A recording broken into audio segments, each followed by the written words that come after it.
Ayan, so in this video po, gagawa na po tayo ng ating bidder's ID. So, i-search lang po natin ang Pag-ibig Foreclose.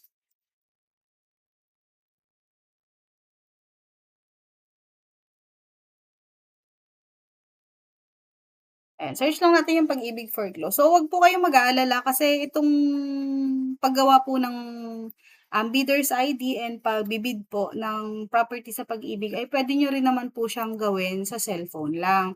Okay, so kapag po nandito na po tayo sa page na to, ayan, click lang po natin yung, ito po, itong Create Buyer ID. Ayan, so ang kailangan lang po natin dito ay isang valid ID na merong signature. So, mag-provide po kayo ng photocopy or yung scan copy. Kung wala naman po kayong scanner, ang gagawin nyo lang po is kumuha po kayo ng isang malinis na coupon bond or yung bond paper, ipatong nyo po yung ID nyo doon and then kuhanan nyo po ng picture and then i-crop nyo na lang po yung mga gilid-gilid. Okay, para po yung, sides lang po ng bond paper yung makikita. So, eto naman po yung mga valid IDs na tinatanggap po ni Pag-ibig. So, puwede po ang PhilID or yung Philippine Identification Card. Puwede rin po ang passport including those issued by foreign governments kung kayo po ay parang, foreigner or nakakuha po kayo ng passport sa ibang bansa. Kung kayo po ay dual citizen, gano'n puwede po ito. And then, driver's license, puwede rin po ang PRC, ayan, NBI clearance, police clearance, postal ID, voter's ID, yung TIN ID ninyo na galing po kay BIR, puwede pong dilaw yan or yung kulay green. And then, barangay certificate or barangay IDs or similar documents bearing picture of the member. And then, GSIS e-card, SSS card. So, dito pa po nakalagay yung iba pong IDs po na tinatanggap. So, ito po yung mga primary ID po natin. Sure naman po ako na meron po kayo niyan. Sana po ay meron. Ayan. So, kapag po kasi tayo ay employee, ayan, yung iba naman po sa atin ay meron pong ganitong mga ID. So, mag-take na lang po kayo ng screenshot para po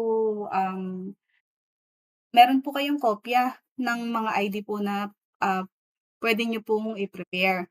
Okay, so selfie photo.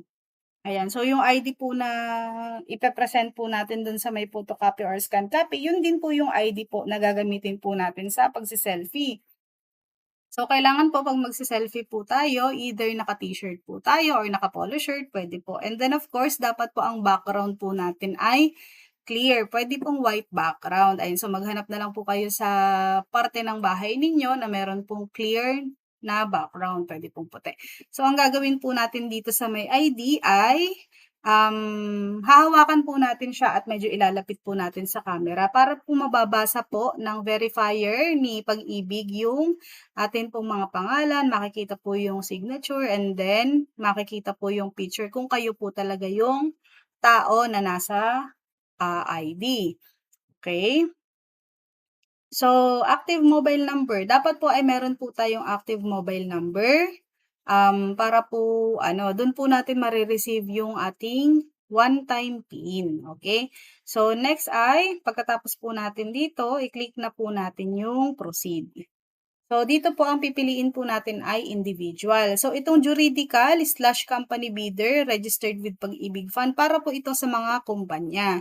Okay? So, since tayo po ay individual, ayan, ito po ang pipiliin natin and then i-click po natin yung proceed. And then dito po sa may bidder verification, ilalagay lang po natin dito yung last name, first name.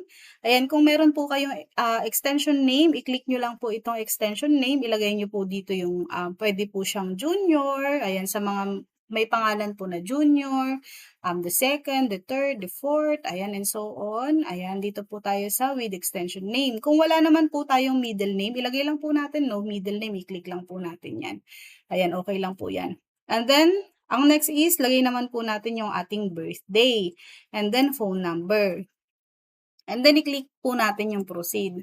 Ayan, so hindi ko na po maipapakita sa inyo 'no, kapag po clinic yung proceed. So kapag po i-clinic po natin dito yung proceed, meron po tayong mare-receive na OTP. Ayan, mare-receive po natin dun sa may inilagay po natin dito na cellphone number. Okay, so Kapag po na-receive po natin yung OTP, ilalagay lang po natin siya doon sa may box po na kasunod po nitong, um, next po na page na after po ninyong i-proceed, ayan, makaka-receive ng OTP, ilalagay niyo lang po doon. And then after niyo pong mailagay yung OTP niyo doon niyo naman po i-a-upload yung inyong kopya ng, ID and then yung kopya po ng inyong selfie, ayan. And then after po nun ipo-proceed niyo lang po and then maghihintay po kayo ng email doon po sa may magiging, ID number po ninyo na ibinigay po ni Pag-ibig. So, ganun po yung process niya, napakadali lang po gumawa ng bidder's ID. Again, ulitin ko po, selfie, photo, scan copy or photocopy po ng ID na gagamitin ninyo para sa selfie. Punta po kayo dito, ilagay nyo lang po yung last name, first name, middle name, and yung ibang details, cellphone number. Pagka-receive nyo po ng OTP, kukunin nyo lang po yung one-time PIN, ilalagay nyo po doon sa may box na kasunod po ng page na to. Ipo-proceed nyo po and then saka nyo po i-upload yung ano po ninyo yung, kopya po ng ID at saka po yung selfie. Tapos maghihintay na po tayo ng bidder's ID. So, ganun lang po kadali gumawa ng bidder's ID. Sana po nakatulong po itong video na ito sa inyo and, paki-share na din po and wag niyo pong kakalimutan po sana na mag-subscribe para po makagawa pa po ako ng iba pa pong video. So, yun lang po sa video na 'to. Maraming maraming salamat.